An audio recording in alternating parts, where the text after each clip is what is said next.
Kalau aku tiap kali ke daerah mana, aku pasti selalu nanya apa sih makanan tradisional di sini, dan aku selalu searching karena makin kesini makin banyak, nggak bisa dipungkiri ya kalau misalnya anak-anak milenial ya pasti trennya tuh makanan-makanan luar gitu. Sedangkan gimana pun mulut Indonesia nggak bisa dibohongin ya. Rempah-rempah Indonesia itu kaya banget gitu. Jadi menurut aku ya kadang sayang banget ketika kita lebih memilih makanan luar, padahal mereka tuh belum kenal makanan ataupun rasa gitu yang ada di negaranya sendiri.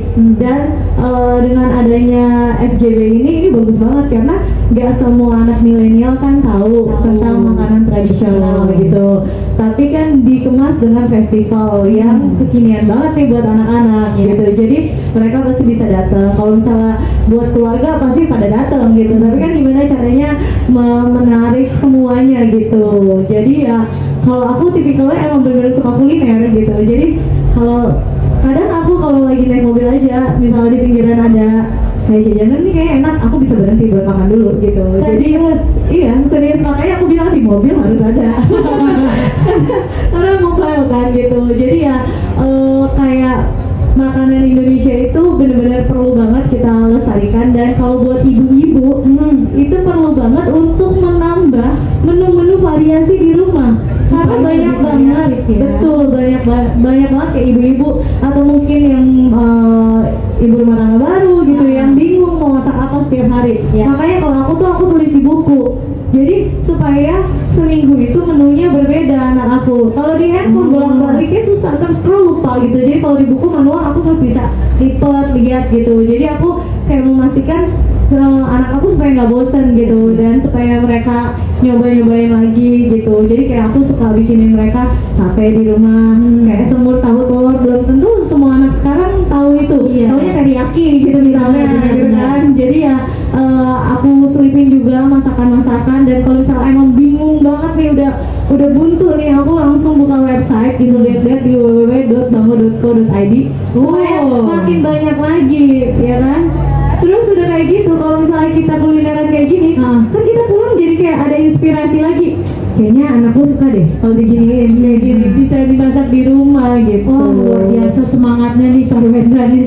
Mbak Lilis gimana nih? Ini Sarwenda nih kayaknya semangat banget ya untuk melestarikan kuliner juga nih. Mbak Lilis luar biasa ya. Jadi semangatnya Mbak Sarwenda itu menular sekali. Karena sayang banget loh, makanan Indonesia itu enak banget loh. Benar.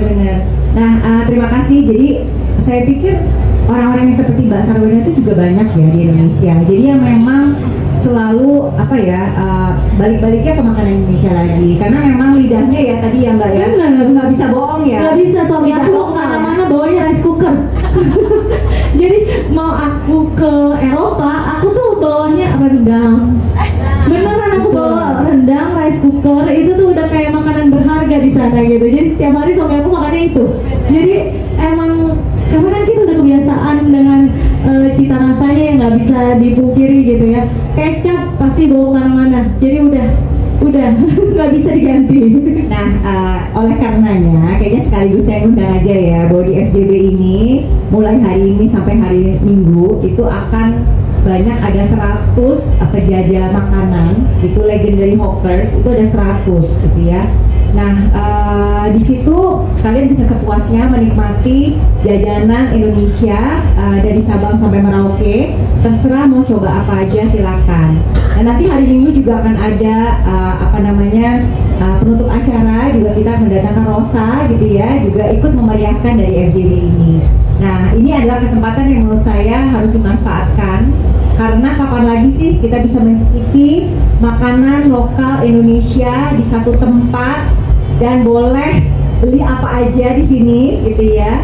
Kalau boleh sharing sedikit, tahun lalu itu kita sampai mendapatkan 100.000 pengunjung. Wow. Dan kita menjual lebih dari 110.000 piring. Wow. Nah, jadi kebayang ya bahwa begitu antusiasmenya terhadap festival kuliner ini yang tentunya jangan sampai dilewatkan. Dan saya setuju dengan Mbak Sarwenda tadi, ini juga bisa menjadikan inspirasi buat di rumah ya Mbak. Betul.